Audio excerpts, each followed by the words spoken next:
Hello, this is Minecraft 104, day 28, and I wanted to provide you with 3 highlights from today's lecture as video clips. The first one is about the complement. It's about how to find what the GC means in the denominator of the 4th line in Crane's paper. So it's a question from the reading assignment.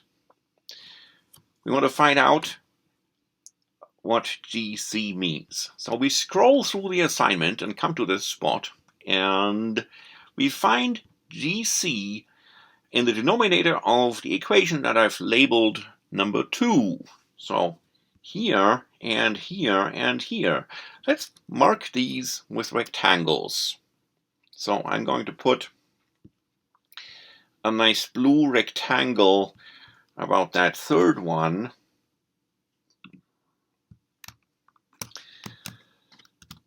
There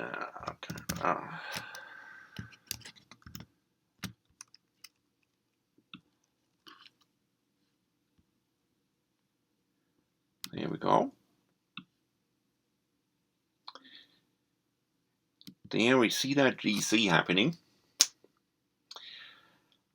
And then we see that it's also happening in the similar formula, which I labeled number 1, right here.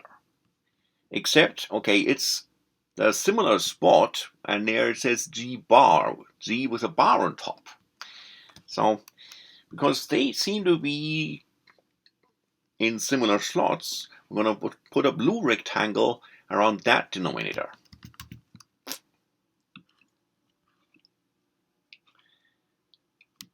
Like this.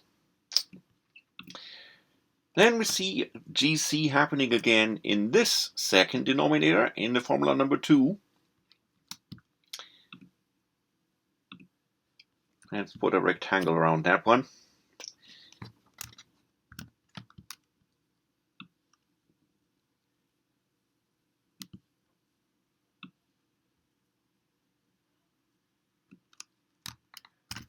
And let's mark the corresponding spot in the first formula, also with a green rectangle.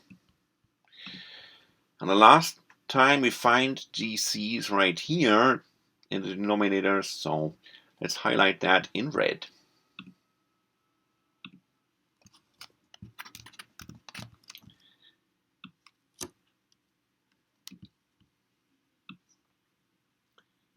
Happens here.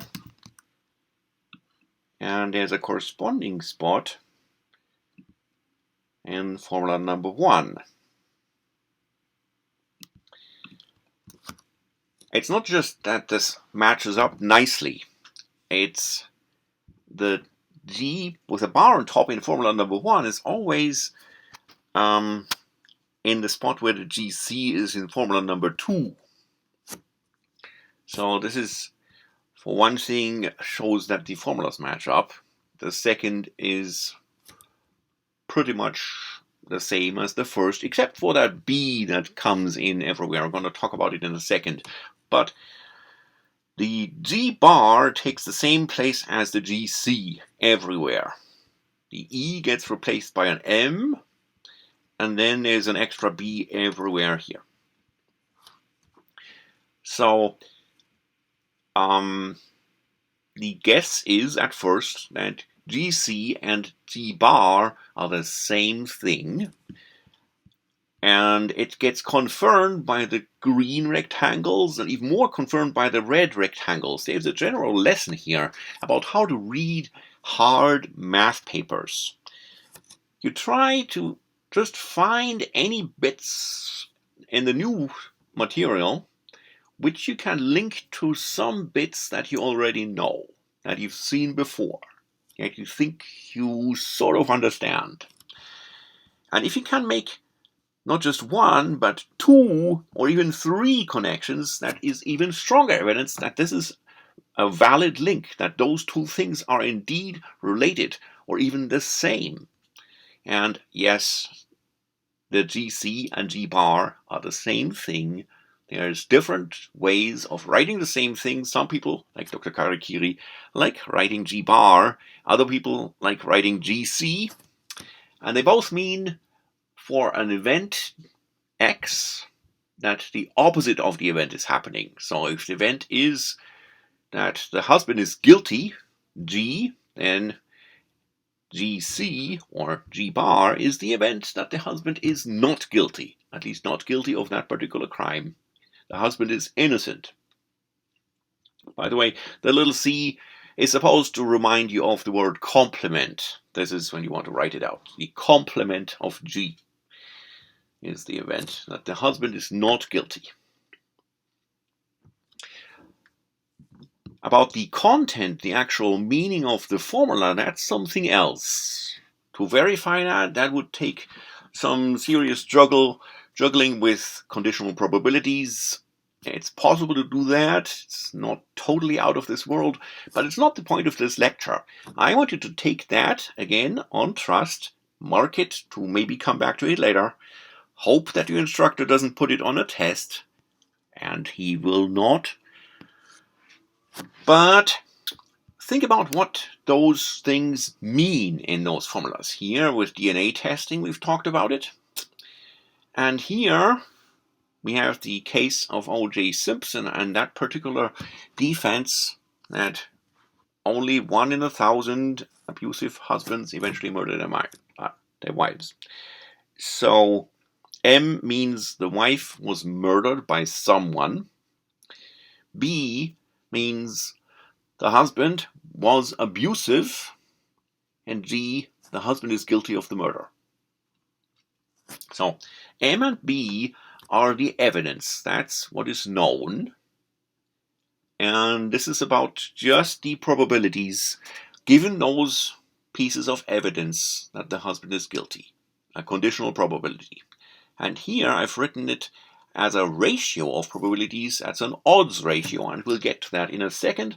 Right now, just about the difference between the Formula 1 and Formula 2, that is the little b here that came in for every single one of the 6 probabilities. It plays the role of background information.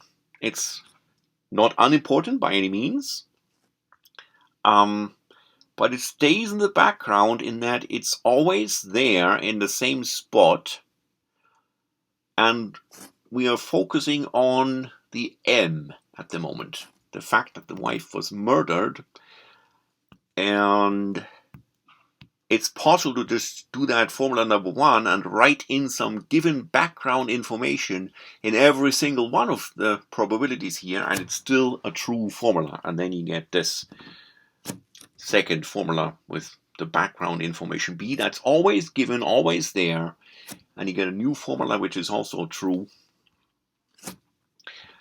So you could say it's the prior odds given the background information, prior odds, and again odds ratios is the next clip. So I'm going to cut this off so the file doesn't get too big, and we're going to talk about in the next clip about odds ratios, because those were the 2 items that people apparently struggled with in that reading assignment.